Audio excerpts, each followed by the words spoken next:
In an alternate Victorian age world, a group of famous contemporary fantasy, science fiction, and adventure characters team up on a secret mission. It's the League of Extraordinary Gentlemen.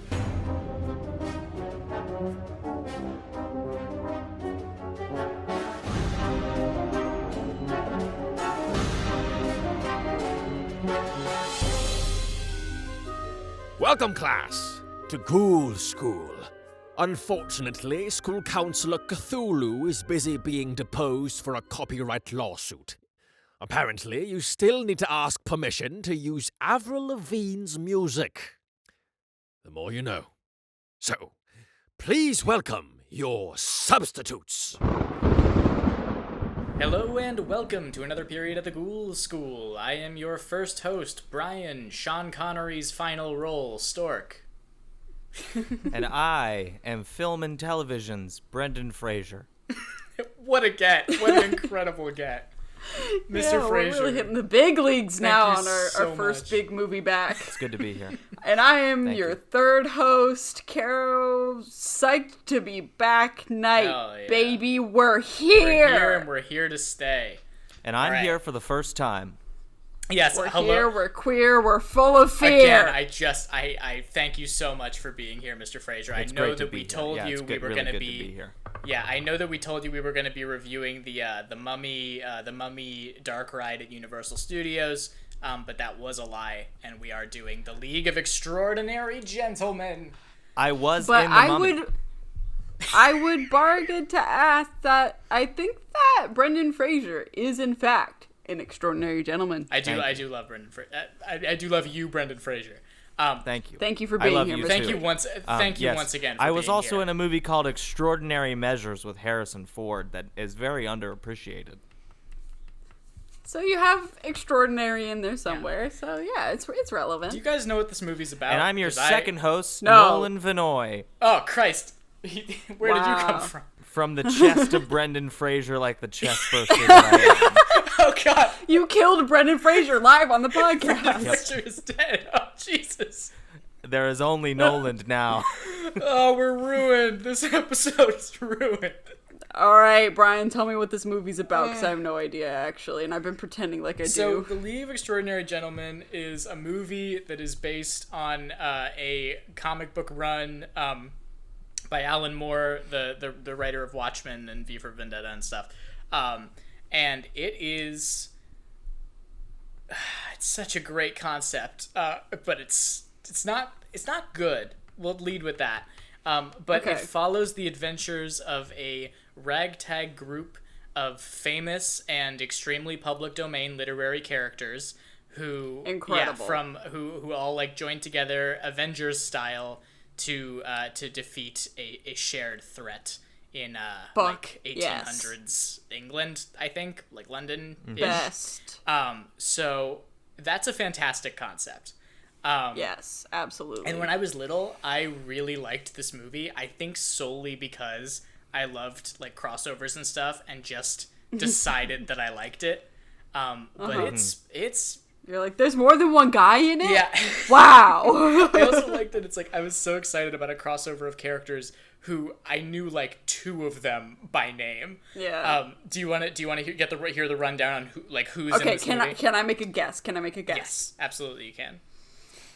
Who's Sean Connery? No. Yeah, so the big star of this film is Sean Connery himself. This is also his last live action acting role. And there's a reason for that. There is. Well, I'll get into that a little bit, but there is a reason. Shit. All right. Yeah, think of- I don't know who. I don't think I know who Sean Connery. He's the original. Oh wait, you know who he is though. I thought, I was about Yeah. to say, you don't know who he is? No. I don't know who he plays. Okay. I don't think, because all I can think is James Bond. Yeah. Anyway. I think Sherlock Holmes is in Okay, this. yeah, that's solid. It's a reasonable guess. Guess Five. 6 characters. That's one.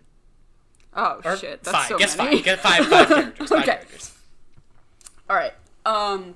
So if Sherlock's in it, Watson's gotta be Okay, so there, right? guess number 2 is Okay, Watson. all right. That's a bit of a... Do they count as one? Are they a Batman and Robin Let's just say that situation? Watson is number 2, though it would be amazing to Okay. me if only Watson was in this movie. Yeah. Shit. So like literary characters is what you're Yeah, saying? literary characters. Jay Gatsby. Okay, all right. So interesting. Sherlock Holmes, Watson, Jay Gatsby.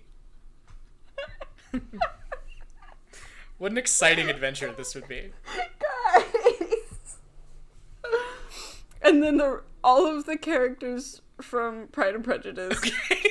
Okay, so you gave up. You gave up. They count. No, they count as one. Oh, they count as one. because Oh, they all okay. have the same personality. Yeah. Now, are you talking Pride and Prejudice, Pride and Prejudice, or Pride and Prejudice and zombies?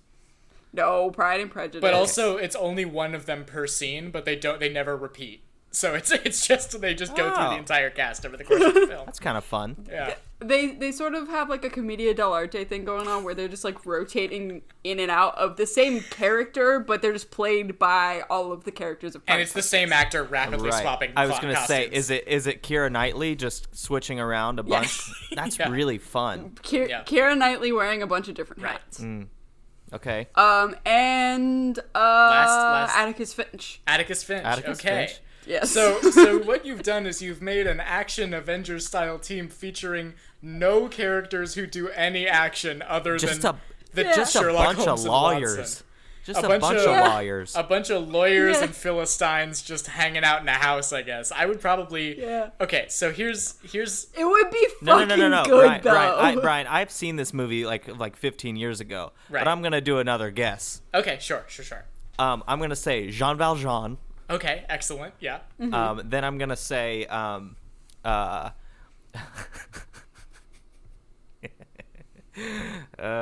this is good. Macduff from the Scottish play. Okay, right? Yeah. Yes. You gotta get some violence in there. That's true. One guy with Let's a see. sword. Then we're coming gonna in. one guy with a sword. Then we're gonna go with let's say Holden Caulfield. Okay, Yes. So he's come through I a almost portal went of- Holden Caulfield, honestly. He's come through a portal of some kind and is very confused about this whole Okay. situation. Now Boo Radley. What is he gonna bring to the table? A kind It's face. fair, I guess. And last yeah, one. last member. Deckard from How Do Androids that one. Do Androids Dream of Electric Sheep? How do androids? That classic short story.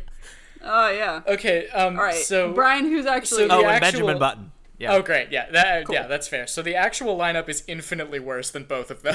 I'm so excited. So the team includes Alan Quartermain, Who? exactly, played by Sean Connery.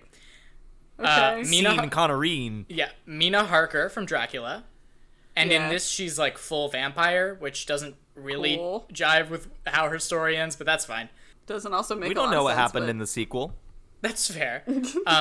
An Invisible Man. They couldn't get the rights to the Invisible Man, so they do contractually have to refer to him as an Invisible Man. That's fucking hilarious. That's really funny. He is one of several invisible men. Yes, they have one of Yeah. them. Then we've got Dr. Jekyll and Mr. Hyde. Pretty good. Okay. Yeah. Russell Crowe. Now here's one coming at you out of left field. An American Secret Service agent named Tom Sawyer. An adult Tom Sawyer as An a adult- CIA agent. Secret Service. Oh my god. Secret Service agent. There's two left here. We've got Captain Nemo. I'm sorry. The idea of Tom Sawyer being employed to protect the president. It doesn't. Like, did they read Tom Sawyer at all? Based on my vague memories of this film that I loved as a small child, I'm pretty sure he's like, I think just the CIA didn't exist yet, so they just called it like, I don't think he's like the presidential detail. Like I think Yeah. he's like a spy of some kind. Isn't it kind of better if he is though? It would be kind of better, yes.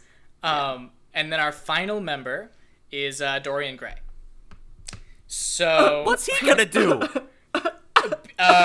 be hot, I guess. I was gonna say, is he just hot? Is that all they needed? Yeah. So here's the thing. For all you horny motherfuckers out there. Here's the thing, boys. That's me.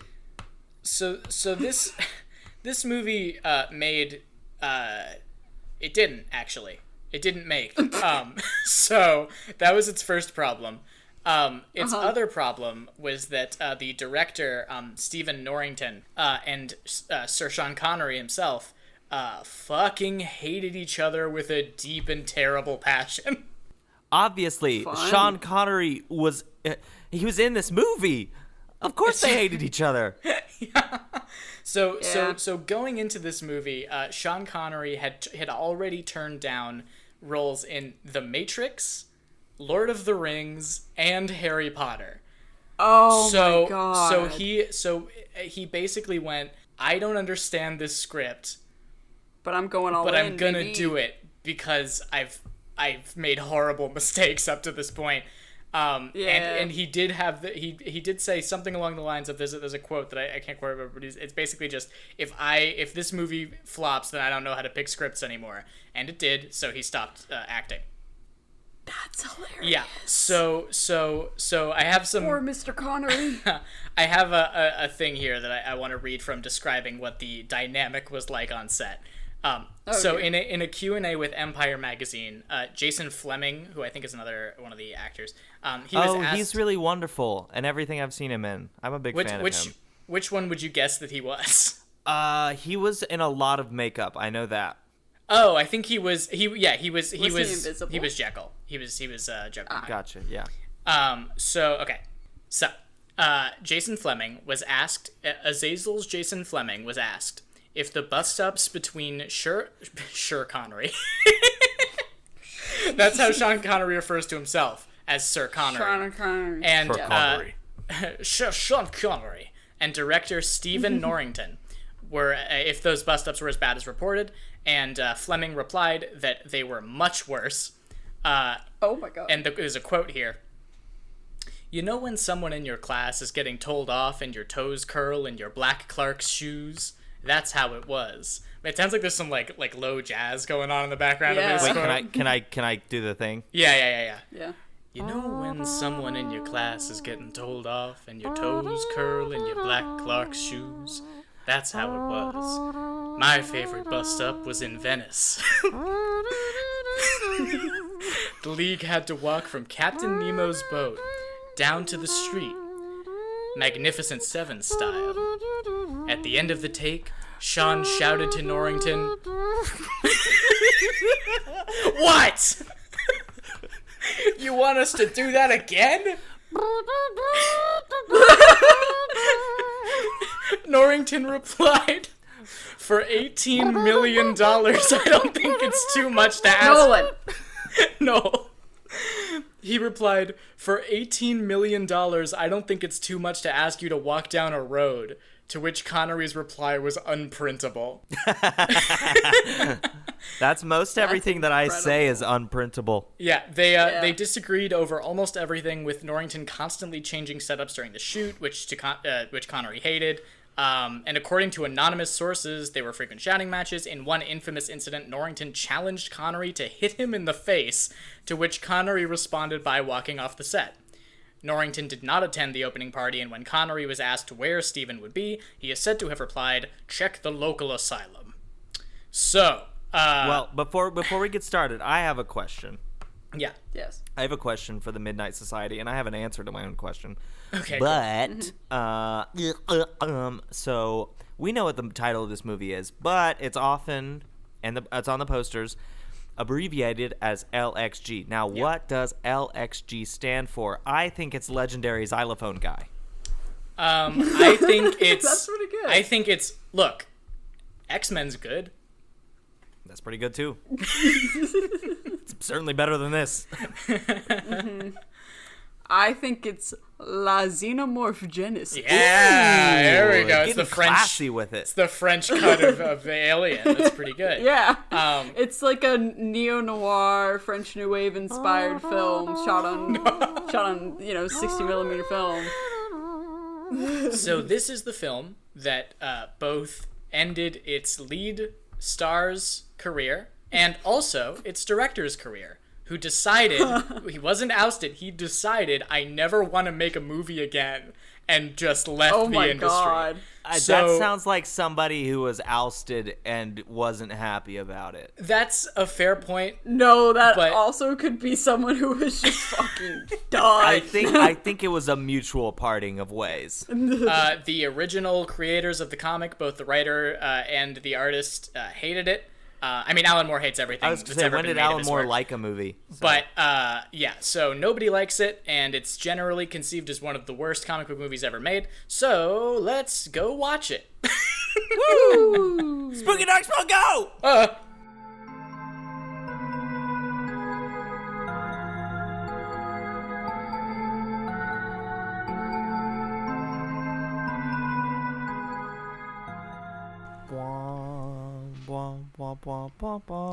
So this movie is The Avengers, and The Avengers is this movie. I have written up a series of truths, of 8 truths, 8 theses, if you will, that I'm going to sprinkle throughout as we're discussing this film, and the fact that it is The Avengers, and the man who shall not be named who wrote and directed The Avengers did steal this entire film. So let's get started here. All right, let's do this. So I will say that my plot synopsis notes for this are incredibly short. I think shorter than any movie I've ever done a plot synopsis for, because nothing happens. Yeah, Nothing happens, yet everything happens, and also It's also like the craziest shit while also being so boring. Yeah, and like if you've seen the Avengers, then you've seen this movie, and you have probably seen the Avengers. Yeah, this is the most The insane... Avengers is better, I will say that. Yeah, Oh, really? Really? Is it better? I wouldn't have thought that. A slim margin, but I will Just say... a little. Yeah, this movie has, like, per square inch, the most ridiculous shit happening, and yet still finds a way to spend 35 minutes on a boat. Yeah. I don't understand. Not a boat, a knife submarine. Right, of A course. knife The knife of the submarine. the sword of the sea. It's the sequel to Knife Trombone. Yeah. Natural Yeah. sequel. So, it's 1899, and they really want you to know that They because make they'll sure tell you you remember 50 it. billion times. In Copperplate Gothic. Okay, this is my first gripe with this movie. Y'all may know I make custom fonts. I'm very passionate about good typeface and unique typeface and how your typeface can tarnish your brand or make your brand better. This movie uses Copperplate Gothic for all of their title cards, including their credits, which is a free font that comes with Microsoft Office and most things. It is royalty free. It is like free license. It's on everything, and it made me so angry. They spent so much money on the knife submarine that they couldn't afford any fonts. This was what, a $78 million movie, and their font is Copperplate Gothic? I think that it speaks to the hubris of this film that it starts out with that beautiful 20th Century Fox logo, and then the logo actually transitions into a like steampunk looking like old 20th looks Century Fox sick. logo in media res, and then we come down and we're doing the crawl and stuff, and immediately it's Copperplate Gothic. So it's Yes. like But it's also- the highest expectations, and then an immediate just drop straight into hell. It's Copperplate Gothic, but it's also incorporated 3-dimensionally into the world to where Yeah. it's behind and in front of some of the Yeah. buildings. They which is really like, want you to know that Copperplate Gothic is an ingredient in the world. Yes. right. And another thing that pisses me off, this is the last I'm going to talk about typefaces because this will be the whole podcast if I am allowed to go any longer. But the subtitles for the foreign languages, quote unquote, that are spoken, are in a completely different font that doesn't match the aesthetic of Copperplate Gothic at all. Really pissed me off. It was covered in serifs. It was a lot for me. Covered to in handle. It was like serifs. it was a very typewriter-y font. Yeah. And I was just like, this looks Just like totally temp titles. Smothered, drenched in covered in serifs. Yeah. Sweet syrupy serifs. Anyway, we are in Britain, sort of, in alternate 1899, and we see in Europe a bunch of different crimes happening, all by this guy with a mask on, and his name is the Phantom with an F for some reason. A true mixture, like a terrible. If you took all like the lame parts of Doctor Doom and Red Skull, which there are Yeah. not many, Yeah. but But if you he's just the mix lame them together, parts. and Yeah. the Phantom of the Opera. Yes. It is great to me that he starts off with this very Machiavellian, like they want you to like see him as this like Machiavellian villain who's like pulling all these strings and doing this stuff. But his first crime is literally just driving a tank into a down the bank. street into a bank. To steal some blueprints. While everyone is shouting, "Stop! No, stop it! Don't Halt, do that!" Halt! Like, halt! I halt! could- He's gonna hit me. I could have pulled off the exact same plan if I somehow had a tank in 1899. I could have ruled nations. I was certain that the tank was gonna be like the Infinity Gauntlet of this movie. And it was gonna be like the main villain, but no. There's a knife submarine, and that's Yeah. I mean, and that's a big vehicle. Also, car. one of the cops is like shocked when the little porthole opens, and he's like, "There's a man in there." That's literally what I was gonna How say. else would it have moved? They just think that this tank is moving on its own because it won't stop when they tell it to. They're they like, think it how was could a like man a- be so lawless? Do they think Did it's they a think dragon? it was like a sentient tank? It must have been because it didn't stop when they told it to stop. So there's a man in there, and then an emissary of the British government, played by Tom Goodman Hill, who looks like every other person in this fucking movie, goes to Kenya to meet He goes Alan. to Kenya in 1899. It was in 1899. It's in course, yes. 1899. Don't forget that this is all June. happening in It was June of 1899. 1899. Actually, Ooh, had to tell us the month. beautiful. He is going to recruit Alan Quatermain, played by Sean Connery, to investigate the situation. Or is happening he with played by Sean Phantom. Connery? Yeah, they really want you to think that, like, Alan Quatermain is someone super legendary Yeah. and Something that we know a lot about, but literally, we don't know who this man is. Something that I dropped in the chat while we were watching it was that this movie feels like Alan Quatermain's Indiana Jones 5, but there just haven't been any other. Like, it wants you so badly to pretend that you know who this man is, who's had all these magical adventures across the world or whatever. Okay, I just Googled Alan Quatermain because I was like, we might just be super non-cultured. Yeah. I mean, fair. He is the protagonist of H. Rider Haggard's 1885 novel, King Solomon's Mines, and its one sequel, Alan Quatermain. Yeah, I remember the bit where the fake, because something Alan Quatermain does is he has some random old guy pretend to be him. So that he so doesn't that have people- to deal with people. Right, but as soon as they start having a conversation, the real Alan Quatermain just looks over like, "Hello, it's me, the real Alan Quatermain." It's okay, but He was like, I just didn't want you to be after my story. It's like, okay. because people love Alan Quatermain's stories so much. Yeah. Right. It's a big story. Yeah. But he's just. I don't understand why they thought Alan Quatermain was the right vehicle for the. Was the 'cause he's sexy new head of the Avengers, He's like not our the Tony protagonist. Stark of 2003? he's not the He's protagonist in the Hawkeye, comics. really. Yeah. No, he's not the protagonist in the comics. Like, they just picked It's Alan just Quatermain. the fact that Sean Connery Sean is Connery, who plays yeah. him. Yeah. Yeah. Apparently, he's also been portrayed by Richard Chamberlain, Patrick Swayze, and Stuart Granger. Patrick Swayze Quatermain. That's hot. That's really interesting. It's pretty hot. Okay, so he's there, and then it's like, oh no, it's me, the other Alan Quatermain. You were talking to the fake Alan Quatermain. Ha ha ha. As you do. And he's like, you have to help defend Europe, or else there's gonna be a war with the whole world in it. And they're like, oh no. Little did they know, it would happen twice in about 20 years. Yeah. Yeah. I also like that he goes, "A war with who? Everyone." Yeah, he literally just says everyone. And then suddenly a group of men with machine guns appear, killing the fake Alan Quartermain. Quallen And- Ordermain.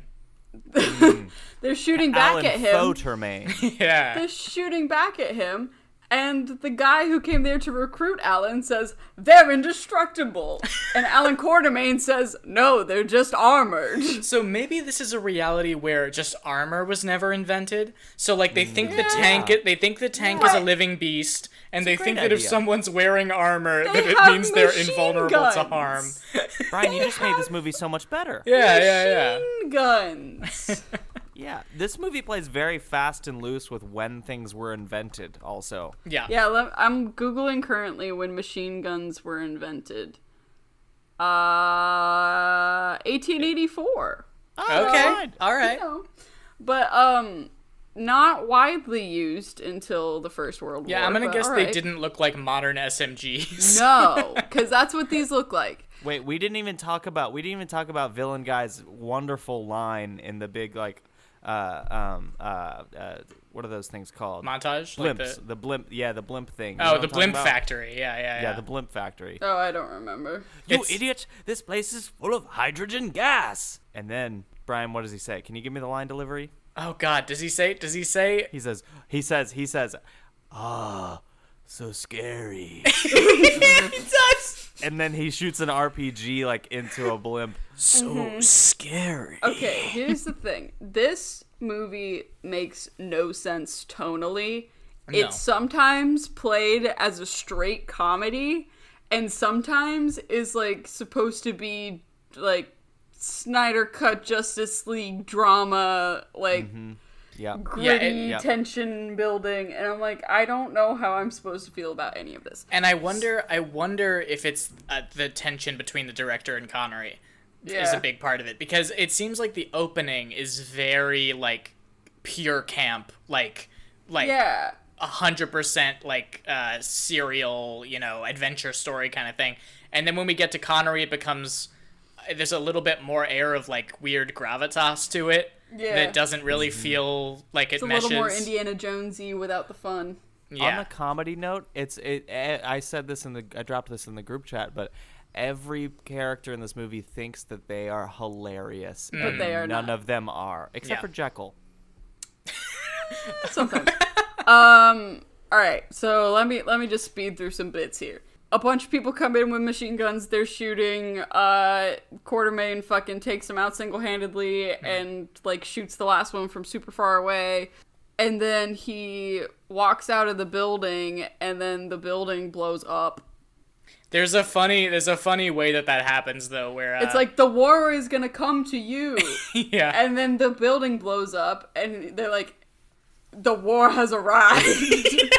So But there were people in that building, so like Yeah. it was played for laughs, but then it was also like people were like screaming and running around them, I like trying would to assume- rush the building. I would assume that was like 70% of Alan Quartermain's friends who all just blew Yeah. up, but Yeah. whatever. And it's also moved like on this quickly. embassy of white people in this really fancy building in the middle of a Kenyan village with like black people for show. It felt very weird. Yeah.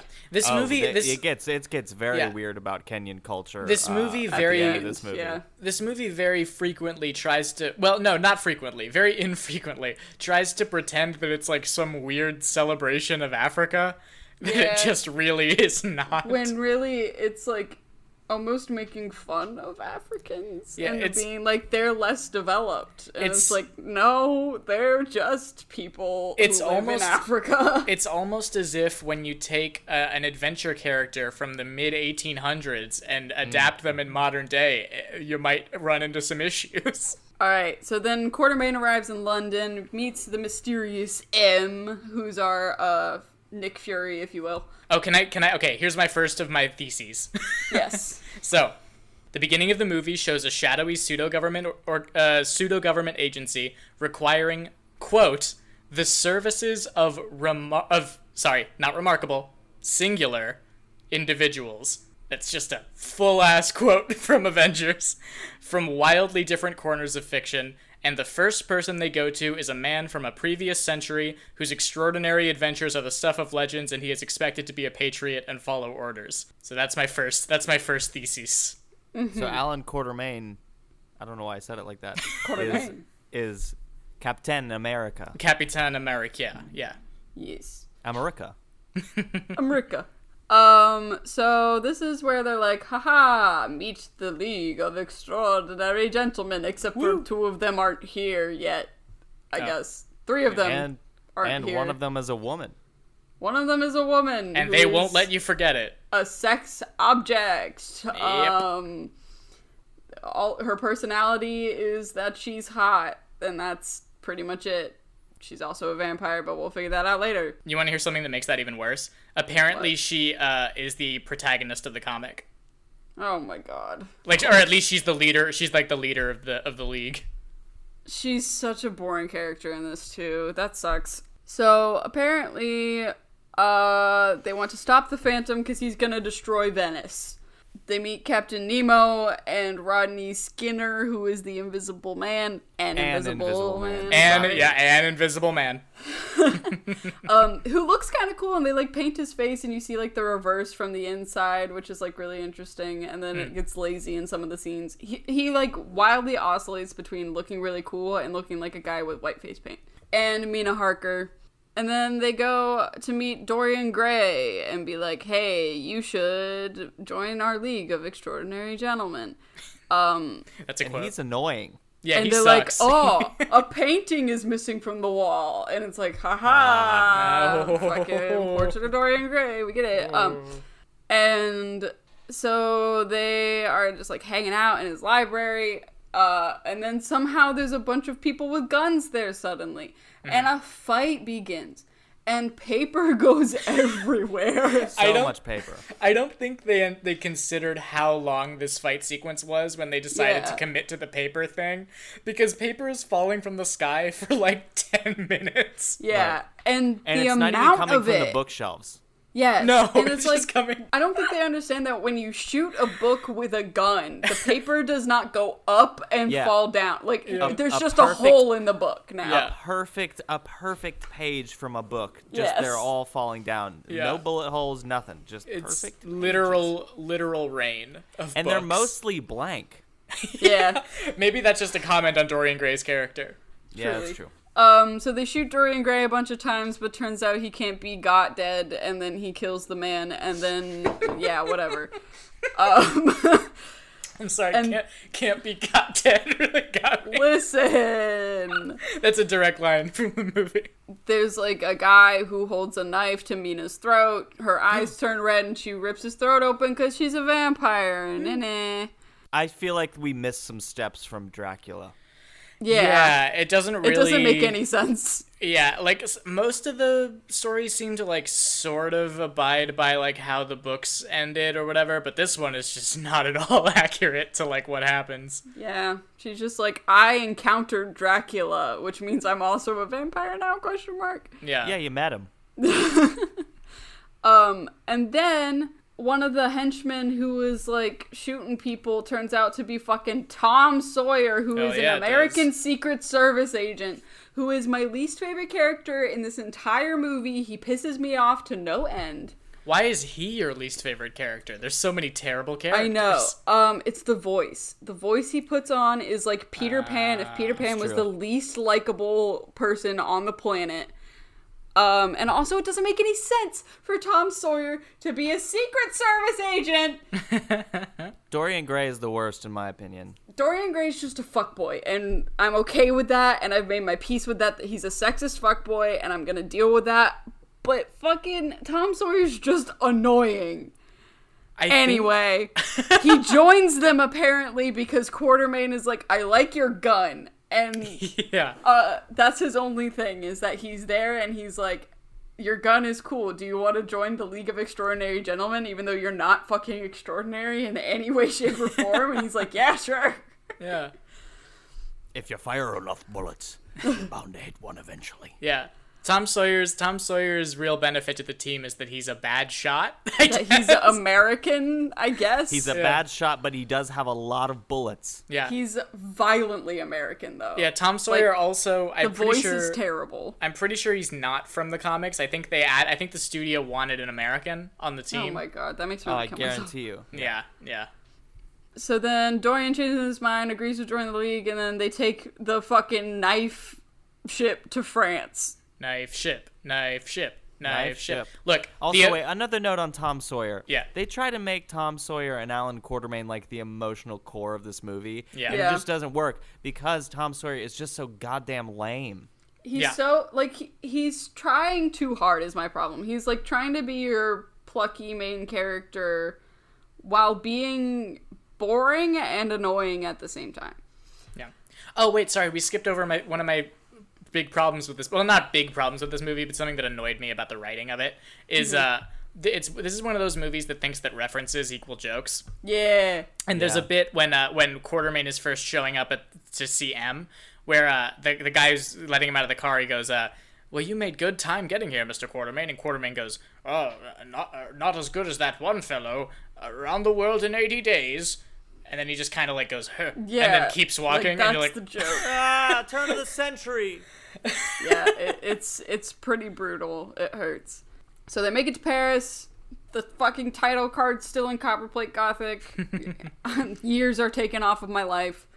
And then Quartermain and Sawyer are trying to capture Mr. Hyde, who's fucking running around like a monkey in the streets.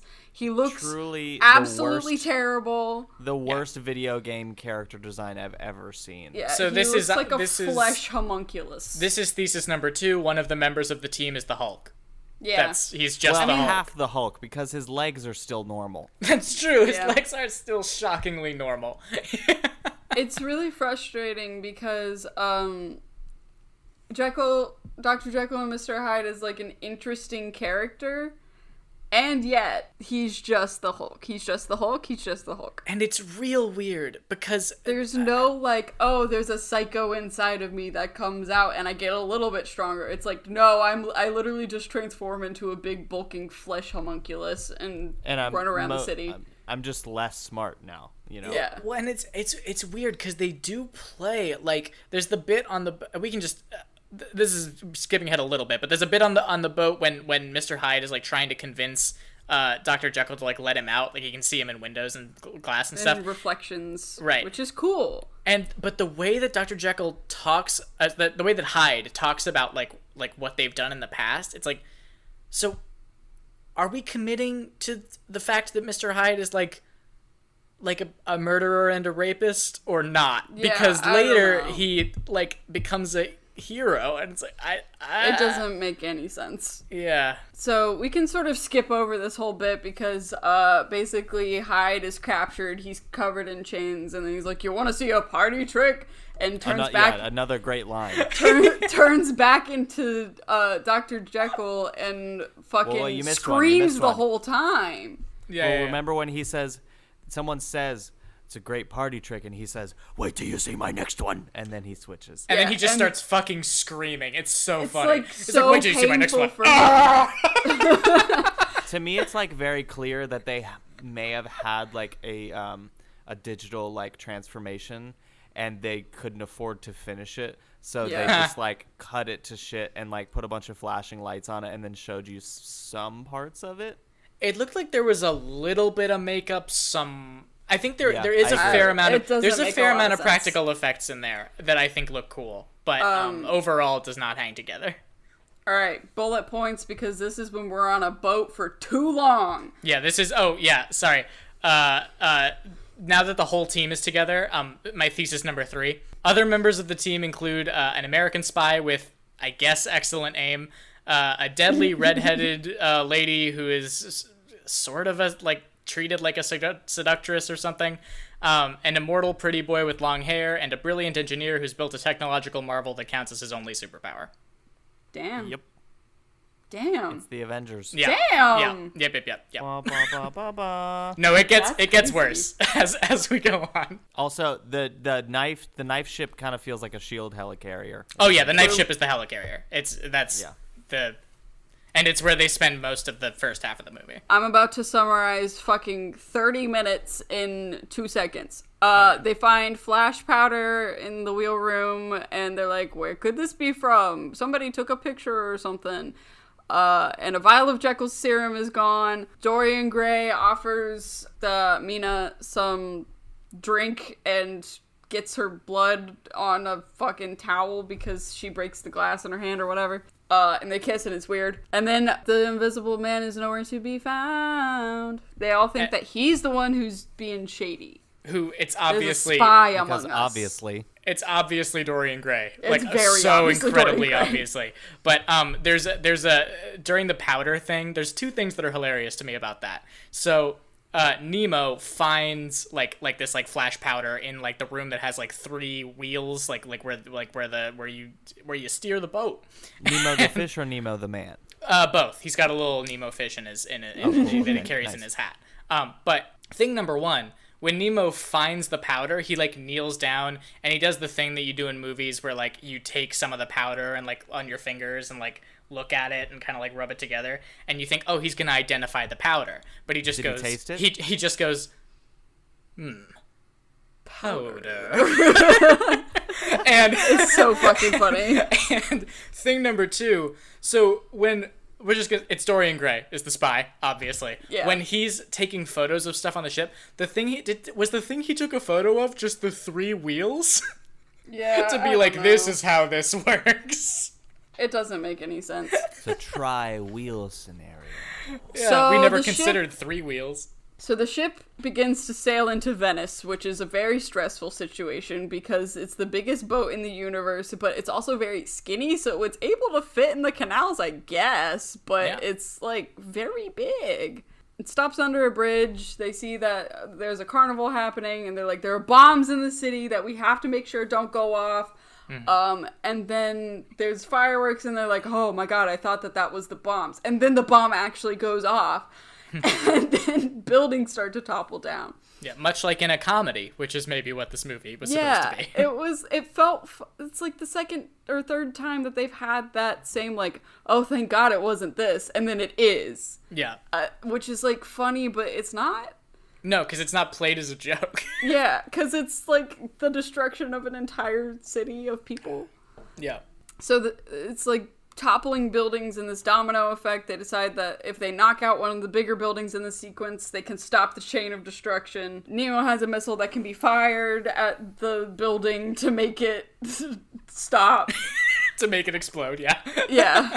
Somehow. But only if a beacon can be set in the right spot so that they can be precise about it. And then this is one of my bigger gripes with the movie, is that it doesn't know when it's set. Because there is a car, a very fancy car. A very fast car. And everybody's like, whoa. And Nemo's like, it's an automobile.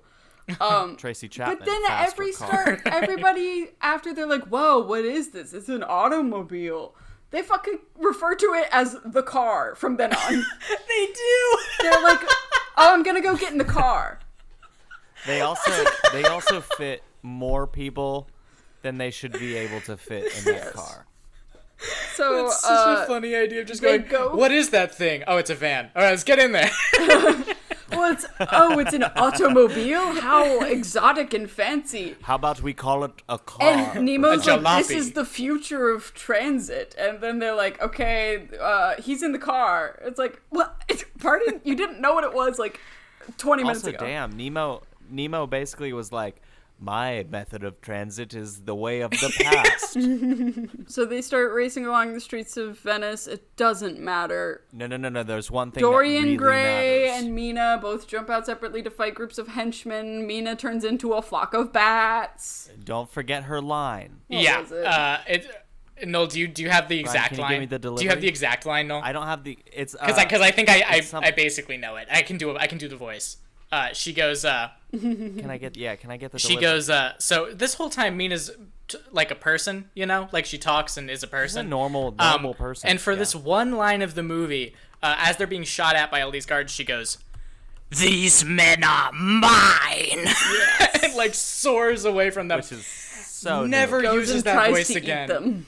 Insane. Though I do appreciate that they go full vampire at least once, where she looks like a fucking nightmare monster and is just like murdering these guys. And they do the bats. They yeah, do the bat yeah, thing yeah. too. I think which that's is fun. Yeah. All right, so Quartermain jumps out of the vehicle, sees the Phantom, tries to chase the Phantom on foot. The two fight in a graveyard. Phantom loses his masks. Turns out it's the M guy from before. It's our Nick Fury. It's John Business Villain. Yeah, it's we're just like, okay, why? That's one like shark jump there. Yeah. But there's a second shark jump in relation to this character. Yeah. It's also revealed on the Nautilus, the ship, knife submarine, that Gray is the spy. He shoots a guy. Yeah. The first mate, With I think. a wonderful video exposition thing. Oh that they God, yeah, provided. yeah. Oh, that's not yet. It's coming up. Is it? It's about to happen. The guy on the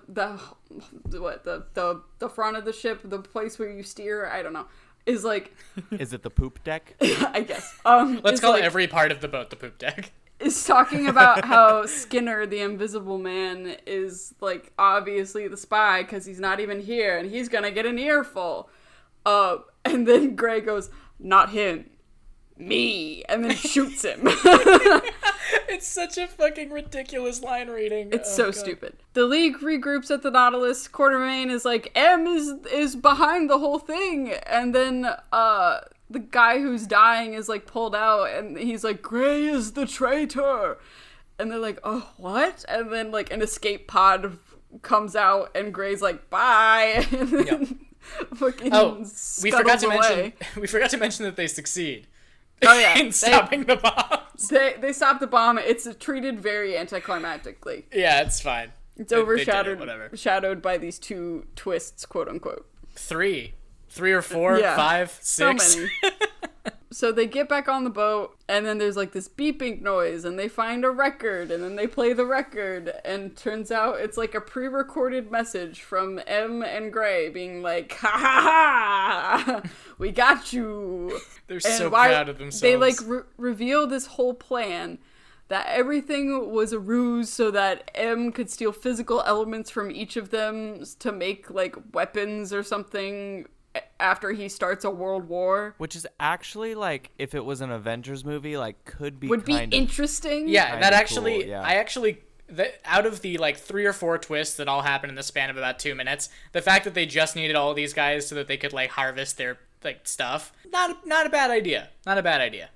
And the whole time there's like this other noise playing that's really loud, and like Mr. Hyde in Dr. Jekyll's reflection is like, turn it off, what is that noise?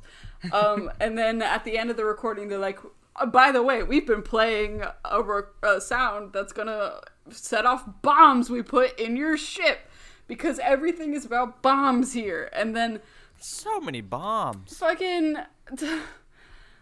Dorian Gray says bomb voyage, He does. Wait, oh my god, we Which almost was- skipped. I liked that. which We is the almost name skipped- of the villain from The Incredibles. I was about to say Bon Voyage. Guys, Monsieur Incroyable. guys, we almost skipped the fact that when somebody calls Dorian Gray a wolf in sheep's clothing, he goes, growl. Oh yeah, I hate it.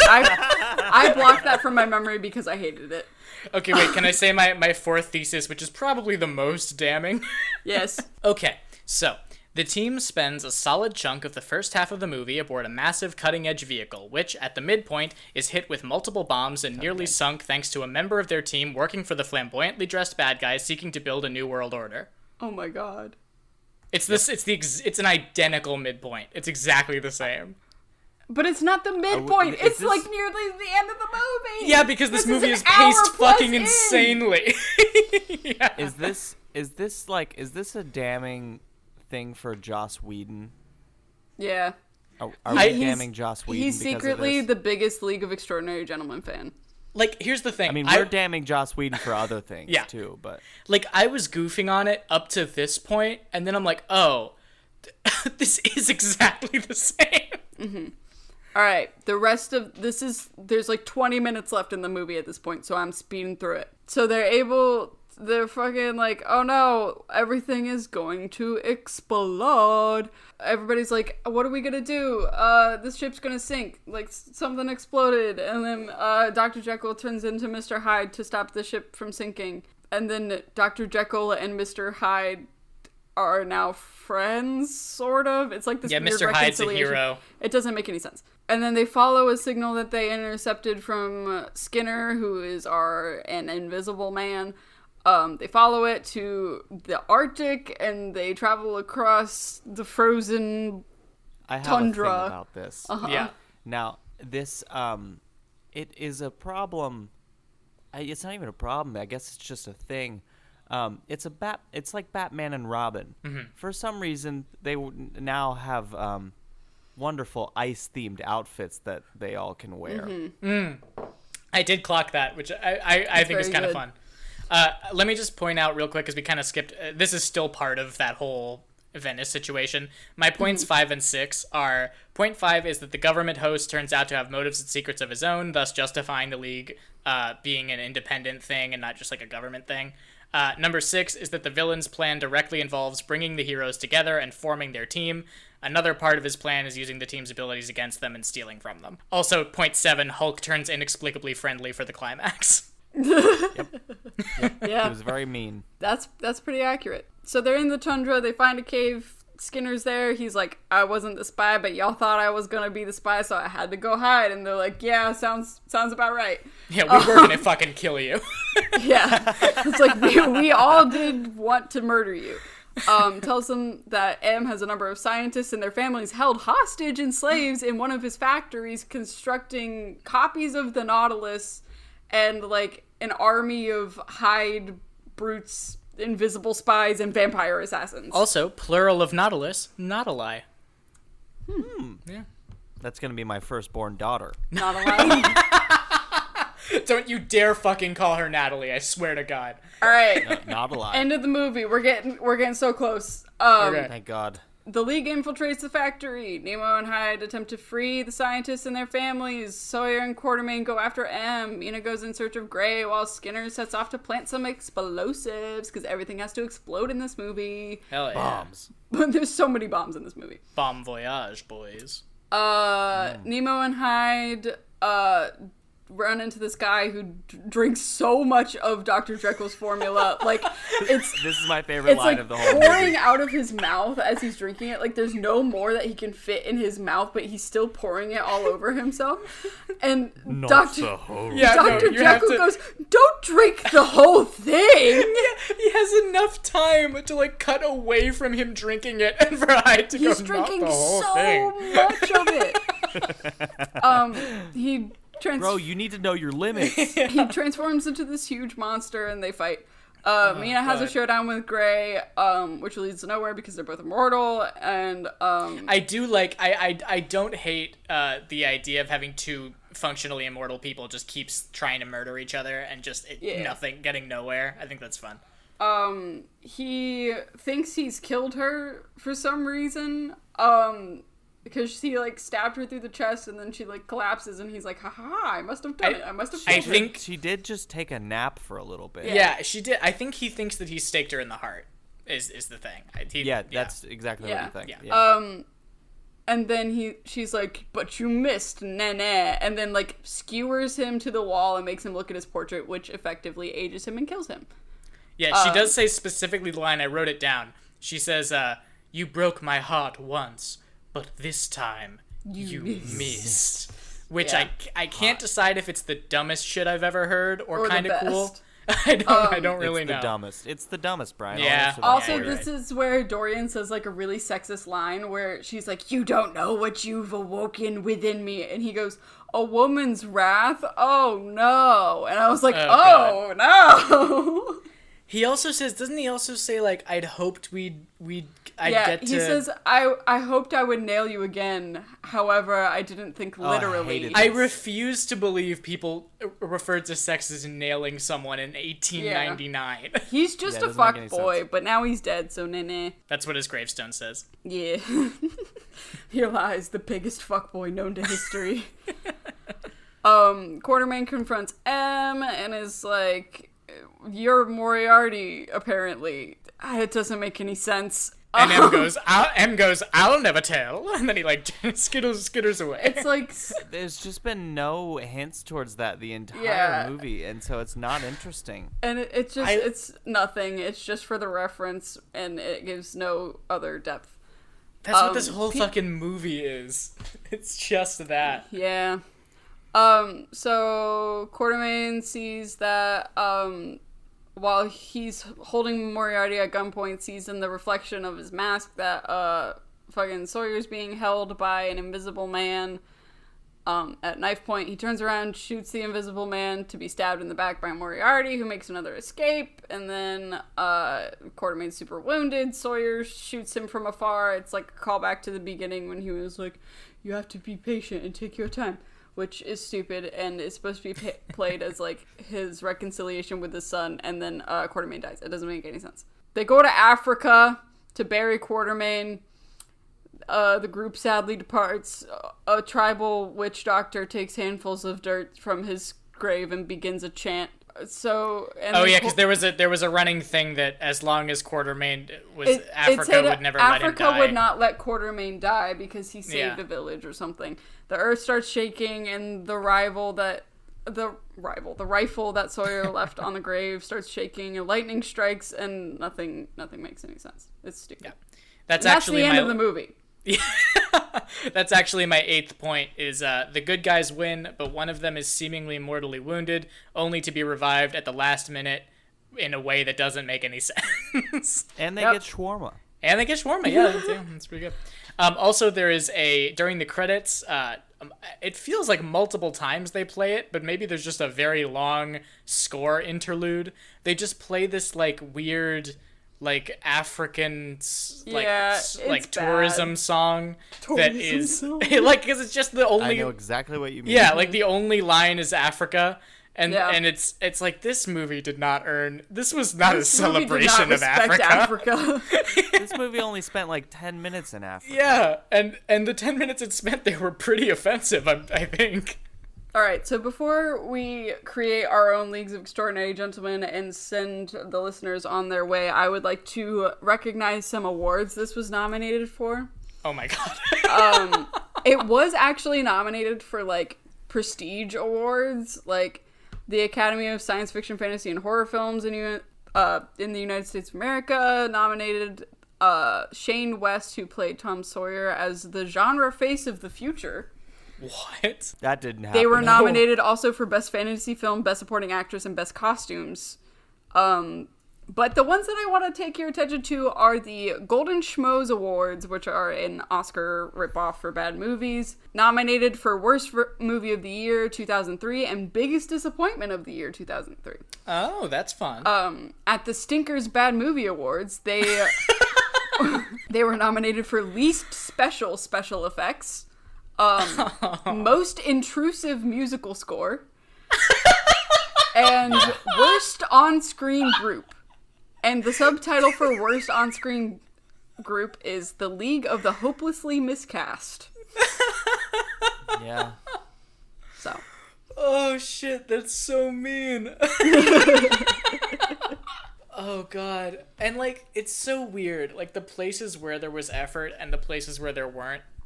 They oscillate wildly. Yeah, because, like, they at least, like, there are a lot of, like, fun little Easter eggs and things that I appreciate.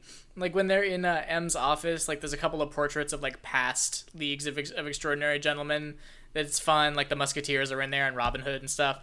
And it's like, that's cool, and it's not distracting. But then they'll just be like, oh, he calls himself the Phantom, and Sean Connery will be like, very operatic. And you're like, what do you want from me? Yeah. What do you want from me? What does this movie want from me? Stephen Norrington, what do you personally want from I think me? he wants us to leave him alone, to be honest. Yeah, probably true. Yeah. All right. Who's in your League of Extraordinary Gentlemen? Can be from any material that has come before us now. Yeah. Okay. Yeah. Now, okay. I'm gonna do mine. Okay. Okay. All right. Again, I'm gonna bring Jean Valjean into this. Yes. Okay, yeah. Good choice. Ideal. Thing 1 and Thing 2. Ooh. Okay, they are eternal beings, so that's fine. Yes, they yeah. are. Yeah, You get Now, five. how many do I get? You get I get five, but I'm counting Thing 1 and Thing 2 as one. as yeah, one. unless They're you want to packaged. count them as 2. They're a package deal. Understood. Yeah. Yeah. Okay. Then we're gonna go with Cyrano de Bergerac. Huh? Okay. Who? All right. Cyrano de Bergerac. Who the fuck? You ever seen Roxanne? No. Put on the red light. Well, someday you'll know who that is. It's a wonderful play. Okay. Wonderful play. Gonna bring Macduff back. Uh-huh. Okay. Gotta get the gang back together. Of course. And let's say we're gonna bring in Odysseus. Ooh. Interesting. Okay. That's a good choice. All right. Yeah, I like that. Yeah. Brian, how about All you? right. So wait, can I have 6? Yeah. Yeah. Okay, so here are my guys. And I'm going to say this takes place in roughly like 1860s. It doesn't matter, Brian. Just tell Okay, me. all right. I thought about it. I'm just Okay. Okay. Sherlock Holmes. Oh wait, my 6 is Benjamin Button. There you Cool. go. Okay. Sherlock Holmes. I think it's wild he's not in this one because the Sherlock villain Holmes is was on Moriarty. mine. Yeah. And it's the perfect time. Yeah. So Sherlock Holmes, Frankenstein's monster. Mm-hmm. Here's one for you. Dionysus. Oh, fuck yeah. Yeah, I think Bring he'd the be very party. fun. I also want to do like a werewolf who is a woman, like a Romani woman, like predating Lawrence Talbot. I think would be cool. And that's our kind of non-copywritten Invisible Man. And werewolf. And werewolf.